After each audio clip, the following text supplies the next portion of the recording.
예레미야 때의 유다의 마지막 왕들은 하나님 앞에 정직하거나 주님을 주인으로 섬기며 나라를 다스리지 않았기 때문에 그들과 유다의 임할 심판을 보면서 탄식하는 내용들이 바로 오늘 본문의 말씀입니다.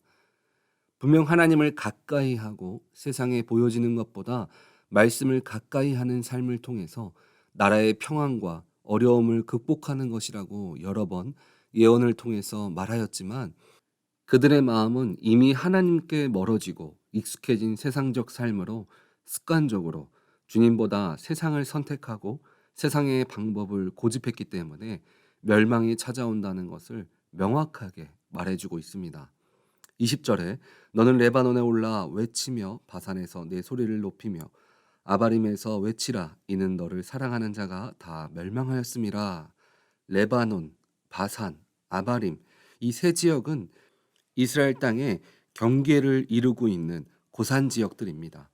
그곳에서 외치라라는 원어는 흔히 위기의 상황에서 도움을 구하며 큰 소리로 외치는 것을 의미할 때 사용되는 그런 단어의 표현입니다. 이 외침을 학자들은 두 가지의 모습으로 이야기합니다. 첫 번째는 자신들이 의지하고 믿었던 나를 사랑하는 자, 동맹국들이 모두 몰락한 상황인 매우 위급한 상황에서 유다가 외국의 도움을 바라며 부르짖는 부르짖음으로 보기도 하고, 두 번째는 비극과 애곡의 소리를 널리 전하기 위하여 외치는 것으로 보기도 합니다. 사람들이 고난과 고통을 당할 때 하는 말 중에 하나는 하나님, 내가 고통 가운데 있기 전에 나에게 미리 말씀해 주셨더라면 내가 그 길을 피하거나 잘못된 것을 고치지 않겠습니까? 라고 이야기합니다. 그러나 이것이 하나님의 문제였을까요? 21절을 보면 내가 평안할 때에 내가 내게 말하였으나 네 말이 나를 듣지 아니하리라 하였나니 네가 어려서부터 내 목소리를 청종하지 아니함이 내 습관이라. 우리의 육신의 질병들도 보면 우리의 생각으로는 아무 이상 없다가 너무 급하게 큰 질병으로 다가온다고 생각하지만 이미 그 병들이 시작되었을 때는 우리 안에 변화들이 시작되고 있습니다. 그리고 우리는 알지 못하지만 크고 작은 신호들을 눈에 보이게 우리들에게 보여주는 경우들이 있습니다. 하지만 우리들은 다 알지를 못합니다. 그 이유는 우선은 전문적인 지식이 없고 또 정밀 검사를 하지 않고서는 우리의 상태를 우리는 확인할 수 없기 때문입니다. 그래도 다행인 것은 현재 우리는 다양한 정보를 접할 수 있는 시대를 살아가고 있습니다. 수시로 나의 증상을 검색해보고 정확하지 않지만 자가 진단을 통해서 전문적인 확인을 받을 수 있는 병원을 찾을 수 있는 기회를 많이 갖고 있습니다. 신앙도 마찬가지입니다. 신앙적인 문제를 생각하면 어떤 사람은 실제적인 삶과 신앙을 분리하는 분들이 있습니다. 하지만 오늘 본문에 나오는 이야기는 그저 후대의 신앙적 교훈을 주기 위한 말씀이 아니라 그 시대 유대 백성들에게는 현실적 삶의 문제였습니다. 신앙과 삶은 분리된 것이 아니라 하나입니다. 하나님의 자녀로 이 땅 가운데 살아가는데 우리의 문제들을 점검하고 집중 치료하기 위해서 우리는 교회를 통해서 그리고 예배와 말씀, 기도를 통해서 우리의 상태를 매 순간 점검받아야 합니다. 절대로 우리는 스스로 문제들을 해결받을 수 없습니다. 질병을 위해서는 전문적인 지식이 있는 병원을 찾는 것처럼 우리의 삶을 인도하고 계시며 계획하고 계시는 주님을 통해서 우리의 삶의 문제와 나아갈 방향들을 찾아야 합니다. 요즘은 사람들이 건강에 대한 관심이 많습니다. 그래서 TV나 유튜브를 보면 건강에 대한 지식을 전달해주는 콘텐츠들이 많습니다. 건강한 식습관, 건강을 지키기 위한 운동, 스트레칭, 마사지법 등 여러 가지의 건강을 위한 습관들에 대해서 말해주고 있습니다. 그래서 오늘 우리는 본문을 통해서 건강한 신앙생활을 위해 버려야 할 것과 취해야 할 습관들이 무엇이 있는지 나눠보려고 합니다.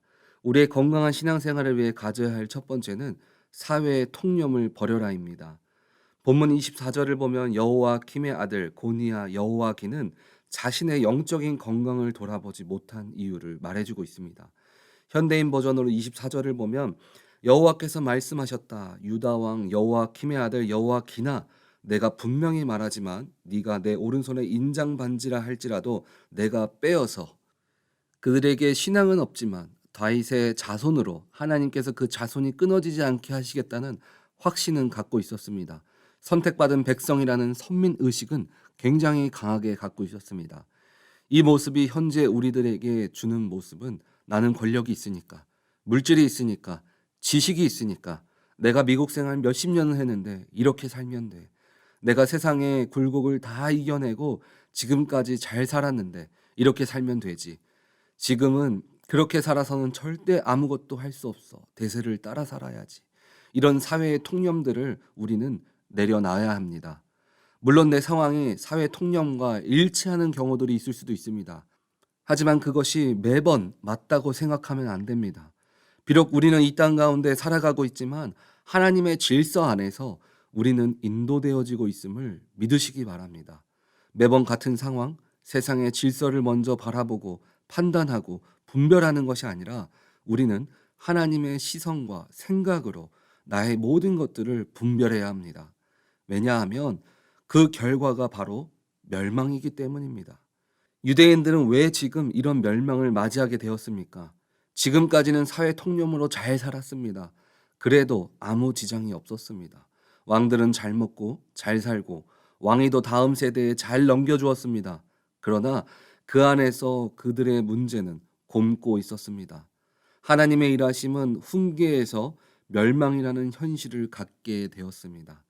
세상의 방법으로 살아가는 것이 잘 되는 것 같지만 그 안에 실제적 문제 해결은 되지 않는 것입니다. 그래서 우리는 세상 속에서 하나님의 뜻을 분별하고 분석함으로 파도가 밀려치면 금방 흩어지는 모래로 지은 삶이 아니라 어떤 파도가 밀려와도 흩어지지 않는 믿음의 반석으로 우리의 삶을 다져나가야 합니다. 그래서 중요한 두 번째 모습은 말씀 안에서 더 예민하라. 25절을 보면 내 생명을 찾는 자의 손과 내가 두려워하는 자의 손, 곧 바벨론의 왕 느부갓네살의 손과 갈대아인의 손에 줄 것이라. 하나님은 왜 이렇게 말씀하셨을까요? 사람들은 영적인 예민함보다 눈앞에 보이는 현실에 더 예민하게 반응합니다. 유대인들이 아무리 이렇게 저렇게 여러 환경을 통해서 주님께 돌아와라, 말씀을 회복해라 이야기하였지만 움직이지 않았습니다. 영적으로 무뎌진 유대인들에게 주님은 세상의 변화를 통해서 하나님의 메시지를 전하셨던 것입니다. 실제적인 주님의 메시지가 전달되었을 때도 그들의 반응은 어땠습니까? 그들은 자신들의 동맹국을 의지했습니다. 하지만 우리가 기억해야 할 것은 마가복음 9장 말씀에 예수님께서 귀신 들린 아이에게 귀신을 내쫓고 나서 제자들은 우리들은 왜 못했는데 어떻게 하면 이런 것들을 가능케 할 수 있습니까? 하는 질문에 이렇게 예수님께서 대답하셨습니다. 마가복음 9장 29절에 기도 외에는 다른 것으로는 이런 종류가 나갈 수 없느니라 하시니라. 우리는 주님이 만드신 피조물입니다. 그런 우리가 이 땅의 방법으로는 절대 살아갈 수 없습니다.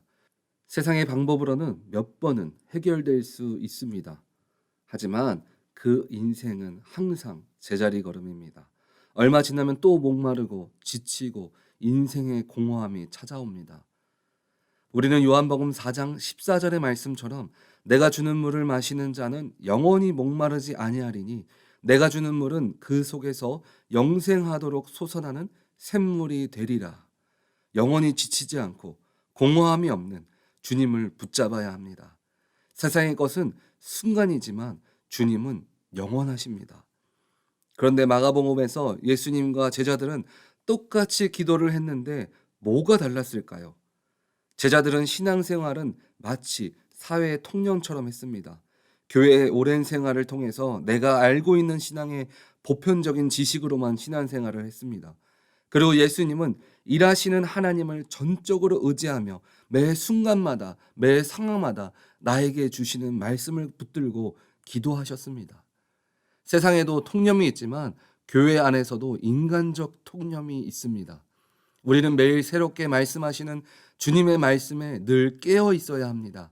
매 순간 새롭게 말씀하시는 주님의 말씀에 늘 예민하게 우리는 반응함으로 신앙의 건강함을 유지하시기 바랍니다. 세 번째는 믿음을 행동으로 옮기는 습관을 가져라. 21절을 보면 네가 평안할 때에 내게 말하였으나 내 말이 나는 듣지 아니하리라 하였나니 네가 어려서부터 내 목소리를 청종하지 아니함이 네 습관이라.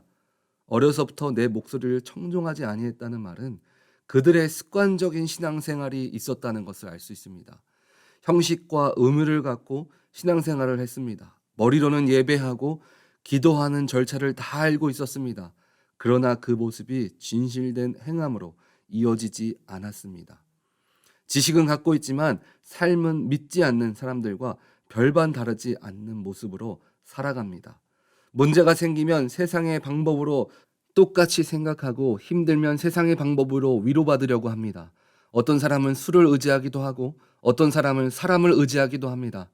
제가 어릴 적 할머니께서 매일같이 말씀하시던 말 중에 하나가 아이고 주여, 아이고 주여였습니다. 굉장히 습관적인 말이었습니다. 그 말은 문제 앞에서 주님을 먼저 생각하게 된다는 것을 나중에 알게 되었습니다. 믿음을 행동으로 옮기는 삶이라는 것은 대단한 것을 먼저 하라는 것이 아닙니다. 주님을 먼저 생각하고 바라보는 것, 그리고 입술로 고백하는 것을 시작으로 우리의 발걸음이 주님께로 옮겨지는 것입니다. 여러분들의 신앙의 습관은 어떠십니까? 여러분의 습관을 통해 여러분의 신앙은 지켜지고 계십니까? 아니면 아직 세상에 더 가까우십니까? 우리의 신앙의 습관은 우리를 세상 가운데 믿음으로 살아갈 수 있도록 지켜줍니다. 우리 오렌지 한인교회 모든 성도님들은 작은 습관이지만 세상의 사고방식보다 주님을 먼저 바라보고 말씀 안에 더 예민하며 믿음을 행동으로 옮기는 모습을 통해 주님의 이름으로 늘 세상 가운데 승리하시기를 주님의 이름으로 축원드립니다. 아멘.